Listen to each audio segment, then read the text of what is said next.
नमस्ते दोस्तों, learn with logic में आपका स्वागत है। 10 की पढ़ाई को आसान बनाते हैं, हर चीज सीखें लॉजिक के साथ। अभी सब्सक्राइब करें। तो हेलो फ्रेंड्स, मैं अनुराग और आशा करता हूं कि आप लोग स्वस्थ होंगे और मस्त होंगे। तो आज हमारा टॉपिक है कक्षा 10 का विज्ञान का चैप्टर नंबर 5 और चैप्टर का नाम है जैव प्रक्रम यानी कि लाइफ प्रोसेस। तो आप लोगों को पता होगा या कि नहीं पता होगा कि लाइफ प्रोसेस यानी कि जैव प्रक्रम होता क्या है। तो मैं आज इसके बारे में ही आपको बताने वाला हूँ। जैव प्रक्रम वे सभी क्रियाएं जो एक सजीव को जीवित रहने के लिए आवश्यक होती हैं, उसे हम लोग जैव प्रक्रम कहते हैं। जैसे कि कोई भी सजीव है, उसको जीने के लिए सबसे पहले तो पोषण करना होगा और उसके बाद श्वसन करना होगा। और पोषण हो गया, श्वसन हो गया, वहन हो गया और उत्सर्जन हो गया। ये सभी चारों हमारे जो जैव प्रक्रम है, इसके बहुत ही मुख्य स्तंभ हैं और इनके वजह से ही हमारा शरीर जीवित है। जैसे कि हम लोग देख सकते हैं, यहाँ पर जैव प्रक्रम यानी कि लाइफ प्रोसेस का परिभाषा लिखा गया है। जैसे लिखा गया है कि वे सभी प्रक्रम जो सजीवों को जीवित बनाए रखने और उनके शरीर के रख रखाव यानी कि मेंटेनेंस के लिए आवश्यक होते हैं, वे जैव प्रक्रम कहलाते हैं। और इसके मुख्य 4 स्तंभ ये हैं। पहला स्तंभ ये है पोषण, और दूसरा स्तंभ है श्वसन, तीसरा स्तंभ है वहन और चौथा स्तंभ है श्वसन। इन सभी का अंग्रेजी में नाम न्यूट्रिशन, रेस्पिरेशन, ट्रांसपोर्टेशन और एक्सक्रीशन होता है। तो हम इसके पहले स्तंभ यानी कि पोषण के बारे में और ज़्यादा जानने की कोशिश करेंगे। जैसे कि देखते हैं कि पोषण भोजन ग्रहण करने के बाद उससे भोजन ग्रहण करना और उससे ऊर्जा का उपयोग करना ही पोषण कहलाता है। ऊर्जा लेना, वृद्धि करना पोषण कहलाता है। और ये जो है पोषण मानव तथा पौधों में किया जाता है। पौधे भी सूर्य के प्रकाश से ऊर्जा ग्रहण करते हैं और वृद्धि के लिए इसका उपयोग करते हैं। और मानव होता है जो बाहरी खाद्य पदार्थों से और पोषक तत्वों से पोषण ग्रहण करता है और वृद्धि और ऊर्जा ग्रहण करता है। तो आप लोग पोषण को समझ गए होंगे और पोषण का परिभाषा ये भी हो जाएगा कि अगर कोई भी जीव या पौधा अपने वृद्धि या ऊर्जा के लिए किसी भी चीज को ग्रहण करता है, उससे ऊर्जा उत्पन्न होता है, उसे पोषण कहते हैं। जैसे जिस प्रकार गाड़ी को चलाने के लिए पेट्रोल की आवश्यकता होती है, वैसे ही मनुष्य या किसी पौधे को जीवित रहने के लिए पोषण की आवश्यकता होती है। अब अगला टॉपिक हम लोग देखेंगे कि श्वसन क्या होता है। आप लोग भली भांति जानते होंगे कि हमारा शरीर यानी कि मानव का शरीर सांस लेने के लिए ऑक्सीजन गैस का उपयोग करता है और बदले में कार्बन डाइऑक्साइड गैस छोड़ता है। और जो पौधे होते हैं वो कार्बन डाइऑक्साइड ग्रहण करते हैं और ऑक्सीजन गैस निष्कासित करते हैं। तो आगे देखेंगे हम लोग श्वसन यानी कि रेस्पिरेशन क्या है। तो ऑक्सीजन लेकर हम जो मानव होते हैं ऑक्सीजन लेते हैं और शरीर में जो भोजन के द्वारा हम लोग ग्लूकोज लिए होते हैं, उसके साथ ऑक्सीजन जब रिएक्शन करता है तो वह ऊर्जा के रूप में टूट जाता है और एटीपी बना लेता है। एटीपी यानी कि एडेनोसिन ट्राइफॉस्फेट होता है और ये ऊर्जा की एक इकाई होती है जिसे हम लोग ऊर्जा का सिक्का भी कहते हैं। जैसे देख रहे हैं आप लोग कि ग्लूकोज यानी कि C6H12O6 ग्लूकोज का सूत्र है और C6O2 ऑक्सीजन यानी कि O2 ऑक्सीजन का सूत्र है और इसके आगे संतुलित करने के लिए यहाँ पर 6 लिखा गया है। ये जब अभिक्रिया कर रहे हैं तो कार्बन डाइऑक्साइड यानी कि जो हम लोग गैस छोड़ते हैं वो गैस प्राप्त होती है और जल प्राप्त होती है। तो सांस के माध्यम से जल भी निकलता है। और आगे देखते हैं एटीपी।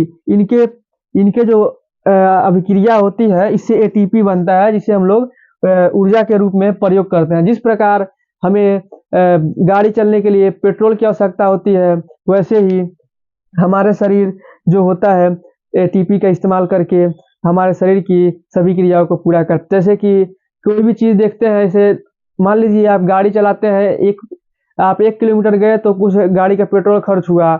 इसी प्रकार आप जब दौड़ेंगे तो आप अगर 1 किलोमीटर दौड़ेंगे तो शरीर के जो एटीपी बना है उसमें से खर्च होता है।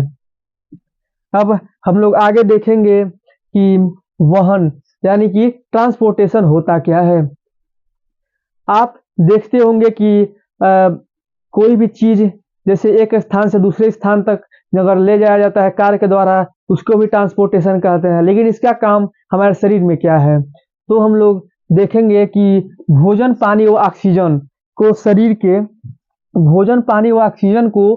शरीर के एक हिस्से से दूसरे हिस्से तक पहुंचाना ही वहन यानी कि ट्रांसपोर्टेशन कहलाता है। जैसे कि आप देखते हैं कि आप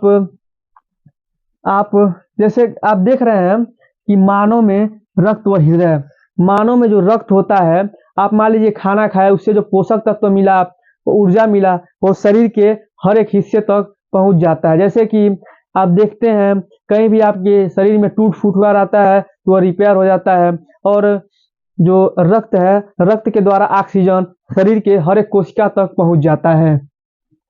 पौधों में जाइलम और फ्लोएम, पौधों में जाइलम और फ्लोएम, आप जानते होंगे कि पौधों में भी जल जो होता है एक स्थान से दूसरे स्थान तक जाता है, और जो भोजन यानी खनिज पदार्थ होता है वो भी एक स्थान से दूसरे स्थान तक पौधे के हर एक भाग तक जाता है। तो जैसे कि यहाँ पर लिखा है जाइलम, जाइलम आप जैसे ही आपके देख रहे हैं तो जाइलम यानी कि जल, और फ्लोएम यानी कि एफ बराबर फूड। जैसे ही आपके दिमाग में जाइलम आया, उसे जल से सोच लीजिए कि जो पौधे में हर एक भाग तक जल पहुंचता है वो उसकी कोशिका जाइलम के द्वारा पहुंचती है।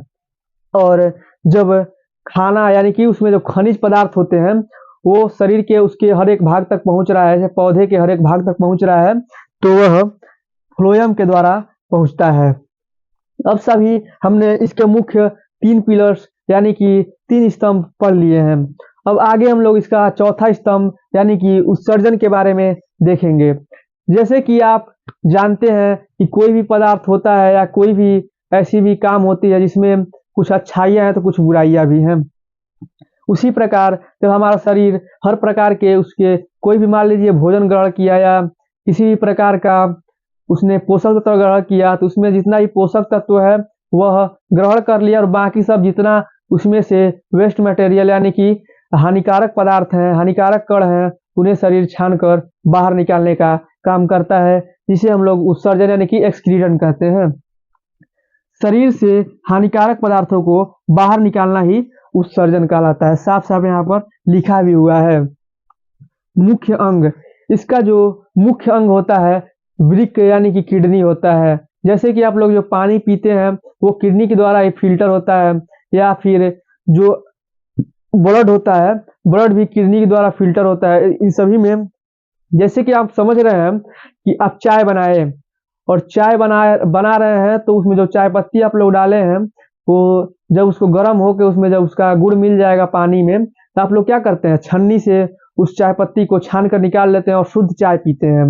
यानी कि उसका जो खड़ा भाग चाय पत्ती का है आप लोग निकाल दिया और उस चाय पत्ती का जो गुड़ है उसको आप पी रहे हैं।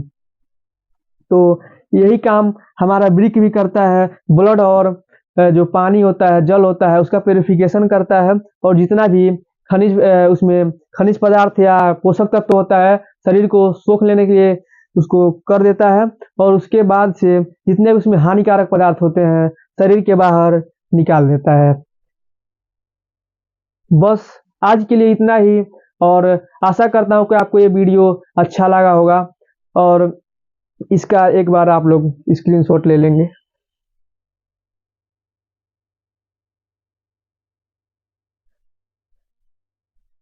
तो दोस्तों वीडियो देखने के लिए धन्यवाद, और ऐसे ही बने रहिए हमारे साथ, तो आप सारे विज्ञान के सारे टॉपिक को अच्छे से समझ पाएंगे। और वीडियो देखने के लिए